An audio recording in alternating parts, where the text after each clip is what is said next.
I'm back with more of the fall boot releases for Barefoot Shoes, including some tall boots, so stay tuned. First up from Groundies is this new Tucson boot. It is a cowboy inspired boot. It doesn't have the stitching, but it just has the general shape of a cowboy boot. It is also fully lined with this faux fur. Obviously that's great for winter, but it's not gonna make these quite as versatile because for how thick this lining looks, it doesn't look like something you wanna be wearing when it starts to heat up. This has one of their newer sole designs. Overall, this looks really flexible and lightweight. Let's get these Tucson boots on. They feel really warm. Similar to a lot of Groundies, I'd say these fit narrow to medium width feet, have a higher instep, and I can feel a little bit of tightness over the top, but it's not bad. I also do have a pair of wool socks on. I'm wearing these in an EU38. Even their line, I decided to stick with the same size. Last season, I ordered some Groundies in a size up in an EU39 because they had lining, and they still ended up being a little bit too big. So for me, kind of where I fit on the scale, the lining doesn't end up being so much that I need to size up in these, but that's obviously gonna depend on your feet. Next up from Groundies, I got these Brisbane loafers. This looks like one of the best looking options that I've seen. They look like a nubuck leather, which just has such a nice finish and makes these look a little bit more high end as far as loafers go. This uses the same outsole as the Tucson model. They also come with an insole, but they're fully finished inside so you can wear them with or without the insole easily. I found some of the barefoot loafers a little bit hard to get on. I think that's just because they have a little bit smaller opening and the sides are a little bit stiffer. These actually aren't that bad. I got these in an EU38, which is maybe a little bit big. I think I might add an extra insole to take up some of the space. But I think if I got these in an EU37, my toe would be hitting the edge and they would just be way too uncomfortable. So I'd rather get them a little bit big and fill up some of that volume to get more of a secure fit than end up with shoes that are too small. Similar to a lot of Groundies, these are narrow to medium fit.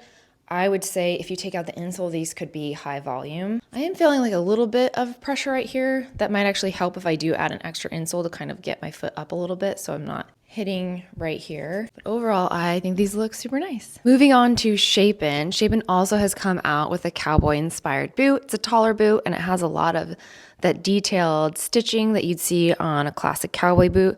Obviously, the main difference here in that it's a barefoot shoe is it has the wide toe box and the flat and flexible sole. I think the uppers on these and the color that they chose and all the stitching is really beautiful. I understand why they're using the same outsole that they're using for sneakers and tennis shoes and stuff like that, and obviously some boots. I would love to see some brands kind of start to develop maybe a somehow more elevated design. Usually if you're getting a cowboy boot, obviously you're getting some sort of leather stiff sole, but something that doesn't feel, I feel like the upper seems really kind of more dressy and then the rubber kind of gum sole just dresses it down a bit. These feel really nice. These definitely feel higher volume than the Groundies. A lot of that's probably because they don't have the lining. They're also wider. So if you need higher volume and you need wide and you want a cowboy boot, these Shapen are going to be a better option. For me, they are having a little bit of that looseness that I can't adjust without laces, so I might add an extra insole in there. I did get these in an EU38, which is my regular Shapen size, so these don't have any extra lining that I wasn't concerned about that.